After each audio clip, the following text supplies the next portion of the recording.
Sri Lankan journalists and editors, I think, exercise a lot of caution in what they say now, because they are scared. They're scared that if they write something, they could be made a physical target.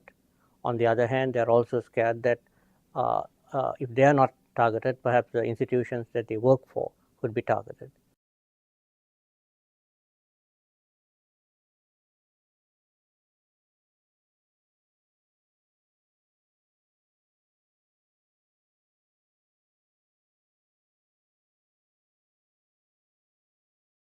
My case didn't come in isolation. There were also various other acts of media repression that happened in and around that time. There were other journalists who were assaulted, and Lasantha Wickrematunge was killed. My arrest, the charge, as well as incarceration came around that time.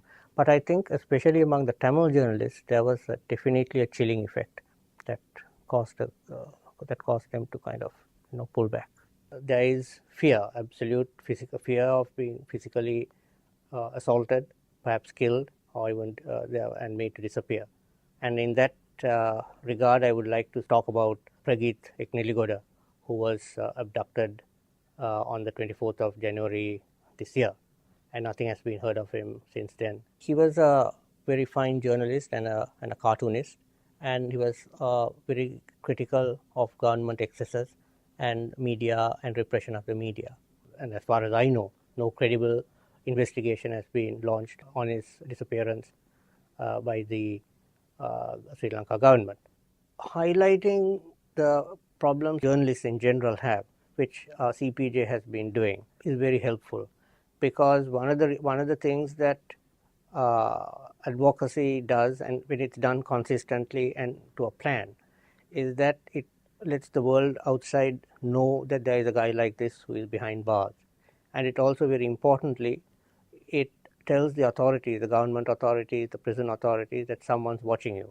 I did know that CPJ and various other media organizations and even other human rights organizations were advocating on my behalf. That was very helpful, and it was more than helpful, it was also a great relief, because when you are in prison, one of the things that people tell you is that, look, it's all over for you.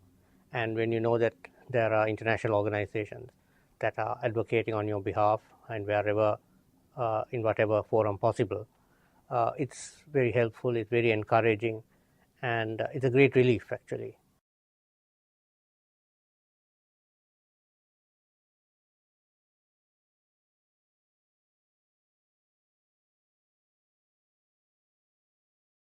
At the same time, I can still remember when the CPJ awarded me this prize for international for journalism.